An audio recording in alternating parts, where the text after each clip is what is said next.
Good afternoon to you. Mark Sutton with HurricaneTrack.com here. It is Tuesday, the 24th day of May, 2022, and it's time for the Hurricane Outlook and discussion. We have a lot to talk about. NOAA has issued their forecast for the season, their prediction, the seventh one in a row of high activity, 65% chance that we're going to see above normal activity, only a 10% chance of below normal. That's what the pie chart shows over there. So let's get into the nuts and bolts of it. There's the headline, NOAA predicts a busy season. And then sort of the secondary headline, the subtext there. Why? The why behind it? Well, basically the ongoing La Nina, that is the cooling of the tropical Pacific, abnormally so, and the above average Atlantic temperatures. And boy, they have really warmed in recent days and weeks. I'll show you a quick snapshot of that again real quick in just a moment. But the stage is set. It looks like a very busy season. We can scroll down. You get an idea of some of the numbers they're predicting. 14 to 21 named storms that do have a range. That's how NOAA approaches it. 6 to 10 hurricanes. Can you imagine if we had 10 hurricanes? That's a lot. And then 3 to 6 major hurricanes. That's also quite a lot of activity overall. And I want to add to this, I don't have any graphics or anything to cite for you, but the UK Met out of England, the UK Met Office yesterday issued their seasonal forecast, and they are calling for a very busy season with a very high potential ceiling for the ACE score. The ACE, accumulated cyclone energy. Think of each named storm as a team member in a sport, and those team members contribute to the overall score. And in this case, it's wind energy, and there's a whole formula behind it, but we call that the ACE. How much energy did the hurricane season output? It's a scientific measurement, a very objective way to look at the season. And the UK Met, the ceiling's real high, like well above 200, but the average and what they're predicting is basically 176 or so, and a normal season is just a little bit over 100, depending on what database you look at for the past. But bottom line is pretty much everybody, all the reputable agencies, universities, from Colorado State to the government agencies here related to NOAA, the UK Met Office over in England. I mean, it's just looking very busy. We've seen this coming because we monitor stuff like this. We've been watching this all the time. I do it every week during the Hurricane Outlook and discussion in the off season. There's the La Nina. That's holding on. The CFS V2 did a great job. It really did months ago, suggesting that we would keep this. Well, there it is. Just reminding you, yes, the CFS has panned out well with this forecast here. But look at the Atlantic, all the way from Iceland to the northeast Atlantic, around the Canary Current, and deep into the main development region. Wow, everything is warm relative to the long-term average. It's going to be a really, really busy year. It's almost guaranteed. This is as close to the perfect look as you can get in quite some time. Probably looking at 15 to 20 named storms, maybe more. Who knows? We might get surprised. And that is the thing. We don't know, and we've seen this in the past, 2005 and 2020, you don't know how bad it's going to be until you're basically in the midst of it. You know, this could end up being a very, very impactful season, and it's something we all have to be ready for. With everything else going on out there, we're trying to get our way out of the whole COVID thing, dealing with the supply chain issues, dealing with the high gas prices, the political turmoil going on around the world. It's like, all right, at least the weather, the one good thing is we can see this stuff coming. We can use science to our benefit, and we can be as ready as we can be on an individual basis. That doesn't always take the sting out of it completely. It's not going to take the pain away. Hurricanes are still going to be very painful. They can be, but we can do something to mitigate it. And the first step is knowledge, and we have the knowledge based on science. So a great graphic here from our one of our graphics gurus, Tim Melman, getting ready to go to college. He is fantastic. But he produced this graphic for us, this awesome infographic. And this is the NOAA May Atlantic Hurricane Seasonal Outlook versus verifications over the last several years. 2008, you can look at some big seasons like 2010. So the predicted would be the solid bars, and then what actually happened were these little symbols, you see? So in recent times, there's a couple things to point out. The forecasts going back to 2015 have generally all started going up. You see the overall trend line busy seasons. The realities have been either right on or even exceeded expectations. Like, 2020, come on, that's a huge outlier, but still, we are well above where we are used to being in the long-term history. Now, will this continue? We don't know. It's that La Nina, the background state, the upward motion, the West African monsoon. There's a lot at play here, but the fact is, you can look at it like this. The overall trend has been up with the forecasts and the observed activity, that being a very big outlier there, the 2020 hurricane season. Same thing with Colorado State University. Dr. Klotzbach and his colleagues there. Look, you can really see the trend has been up over recent years with the predictions, and then the outcomes, same thing, have been ridiculously high, especially 2020. 30 named storms, that is still, we're going to look back at that. 2020, that is something else for sure. Elsewhere, so let's move along. What's happening out there? Predictions notwithstanding, at least the Atlantic is generally quiet. We do have an area I want to talk about that has plagued, if you want to call it that, the weather over here in the Northwest Gulf. We'll get to that in a moment. But in the Eastern Pacific, we have our first area down here. Don't worry about this one. Not going to do anything to speak of, but this is going to go on to develop, and we can see that reflected in the 5-day outlook. And this is going to be an eventual problem for our friends down here in southern to southeastern Mexico, Pacific side, and maybe some activity coming from it over in the Gulf of Mexico, Bay of Campeche, this thinner area of land down here, the Gulf of Tehuantepec to the south, the Bay of Campeche up here. There's some ruggedness down here, but sometimes the energy is able to get across and then regenerate in the Gulf and southern Bay of Campeche. So we'll have to watch and see if that happens. It is, some people are picking up on it. The models are, so forth and so on. So we'll see. All right. Levi, Dr. Cowan, put a note on Tropical Tidbits that the GOES data is delayed, so the satellite imagery is not updating like we're used to seeing. But this gives us an idea of what is going on out there. There's that swirly that I showed you yesterday. Still a lot of cold air associated with it in the center. It's not developing a warm core. It's still too early in the year. Again, if it was September and those water temperatures had warmed pretty far to the north, then we might be looking at an open ocean, one of those systems where it develops warm core characteristics and becomes a named storm. Not going to do it this time, but I just wanted to point it out. What else? There's the mesoscale convective vortex. These are fancy terms. Large complex of thunderstorms that does have some broad rotation. These are common. Sometimes these will happen. Sometimes they try to develop, especially when they're over very warm water, if the other conditions allow.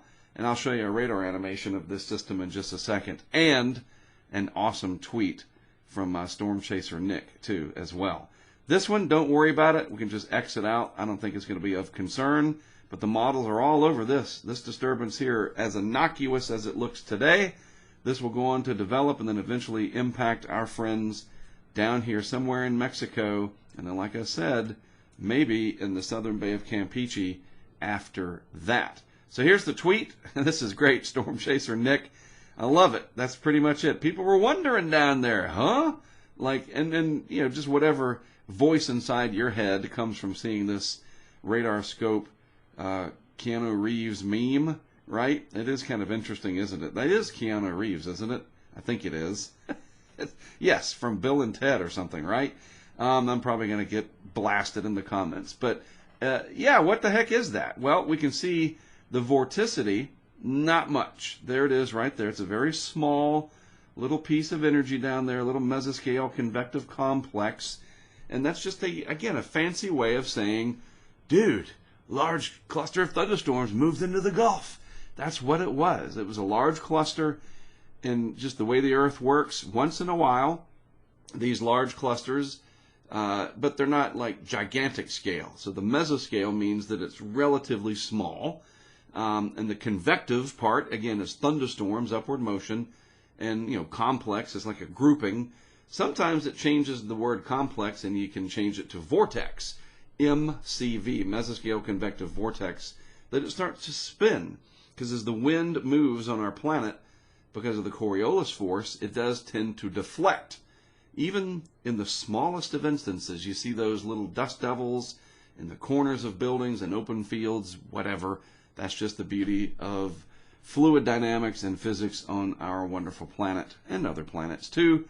Once in a while, like we saw with 90L, they do try to go on to develop, but this one didn't. It ran out of time, but it did create a lot of talk and chatter on Twitter and elsewhere. And here's a nice 50-frame loop from Mark Nissenbaum's site. There it is, coming into the upper Texas coast. Shall I highlight it where we can see it better? Yes, I shall. Try to retrace my steps there. It did bring some much-needed rain to the eastern part of Texas, the upper Texas coast there. You've been kind of dry lately. It tried to ramp up a little bit. And I think, too, as I said about 90L, man, the Atlantic here is showing us, the Atlantic Basin, the Gulf of Mexico is part of that. I feel like it's showing us what's coming. I really do. I'm not just saying it. Like, you look at this, you go, man, 90L tried real hard. This one's, everything's trying to go in the face of climatology.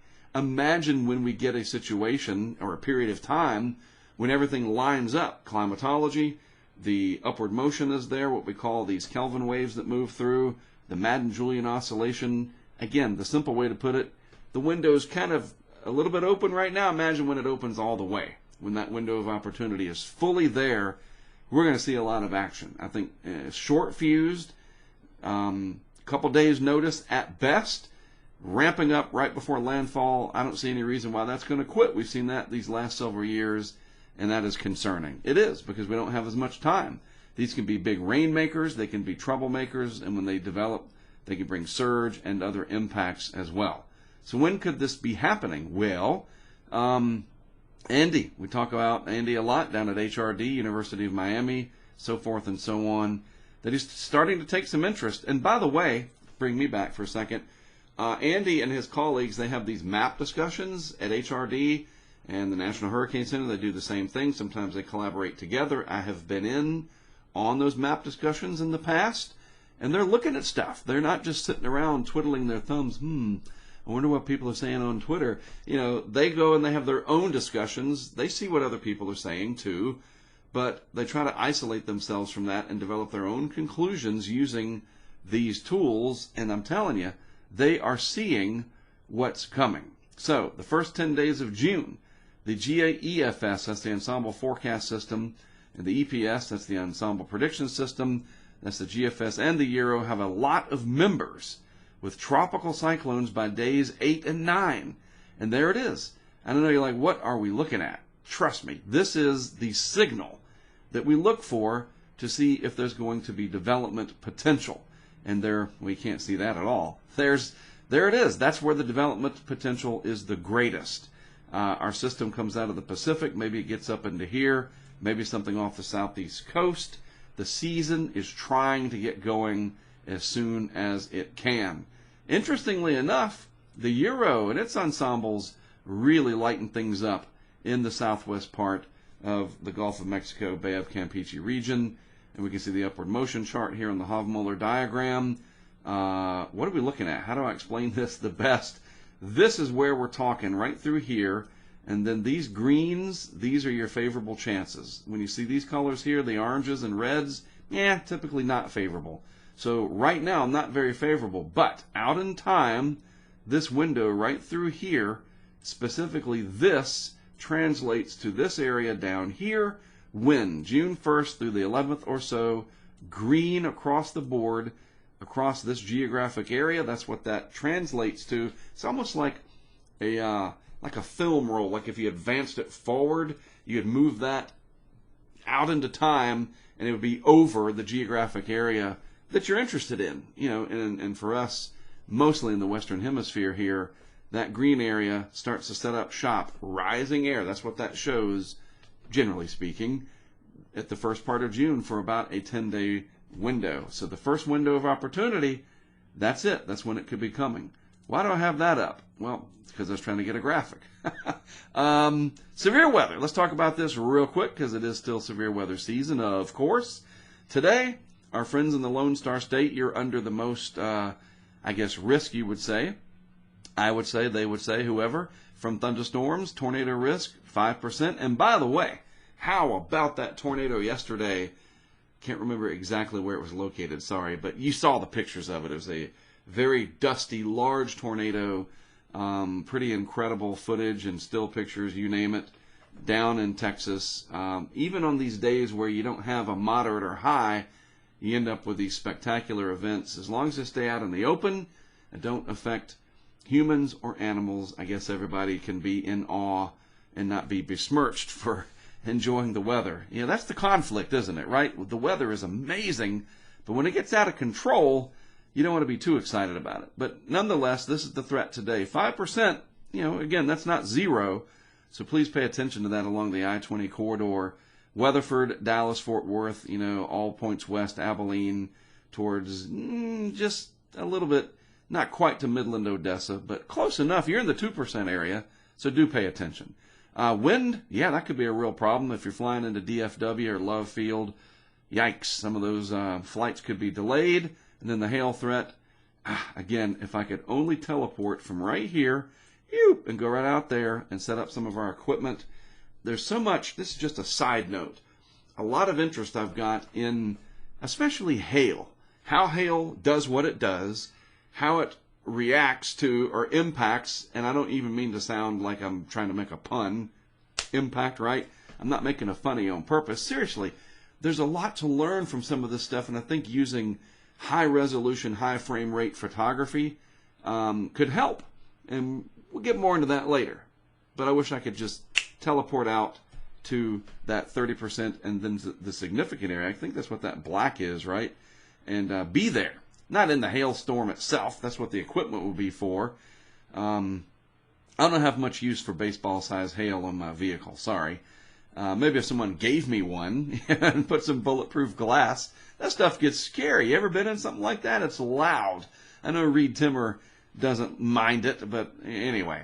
That's the risk for today. Let's get on with it. And then tomorrow, things calm down a little bit, but I bet somewhere in here we get a slight as they get more data. You know, stuff gets refined. It is thunderstorm season, so we have to keep an eye out. And then the risk and the thunderstorm areas gradually move east, and then days 4 through 8, while not much showing up here, I've got a suspicion that we're going to see some areas out in this region as we get into the weekend, into early next week, and in the first part of June. There's going to be a nice trough that's going to dig in out here. Pretty good return flow coming up out of the warm and warmer than average Gulf. Yep, you know, that's the ingredients, and I think I will, in fact, go out there probably this weekend, maybe to Denver. Got some colleagues out there. We got some really cool things we're working on. Hurricanes are the focus. Yes, all roads lead to the hurricanes. That's what we do, but we got to practice. We got to test things, and we might as well use other weather events as those backdrops. Winter storms when it's wintertime. Severe weather during severe weather season, so stay tuned. I think Mark's going to Denver maybe on Saturday. We shall see. Hey, if you want to follow those trips and adventures, we're on Twitter, Facebook, YouTube, and gonna be more on Spotify, TikTok, Instagram when I begin the 90-second What's Up in the Tropics with me, this guy, with Mark Sudduth. That starts June 1st. And the beauty of it is I can be anywhere because all I got to do is take the old iPhone here and record myself. Hey, here's what's going on in the tropics, blah, blah, blah. Maybe throw a couple of graphics on top of it. You guys know out there in the social media world, you can edit stuff right on your iPhone. You don't need Adobe Premiere on a nice Mac. You can do it on your phone like that. The kids these days and the stuff they put together, trying to keep up with you. But we're going to do it. We're going to put these little updates out in the morning, build the stepping stones for the hurricane outlook and discussion later in the day, and then knock it out of the park with some good information for you in the afternoons. Most afternoons, anyway. Sometimes I'll need to just do nothing, and it's quiet, and we can all, you know, enjoy the day and hopefully not have much to talk about. But in between, you bet, we'll be back, and we'll do it as best as we can. All right? It's great to have you with me. I do appreciate it. Don't forget to like the video, share the video, let people know what's going on. I do appreciate that. And if you're a subscriber on YouTube, that little notification bell, it's important if you want to know when does Mark update a video or go live, especially if you haven't seen our live coverage. It's not the greatest in the world. I don't know whose is, but it's an adventure. And if you want to come with us, you got to be notified. You want to know, bing, Mark's live. HurricaneTrack is live. That's how you do it. You got to tell the notification button to notify you. All right, let's get this on so it'll notify you, and we'll go from there. Thanks as always for tuning in. I am Mark Sudduth, HurricaneTrack. I'll see you again tomorrow.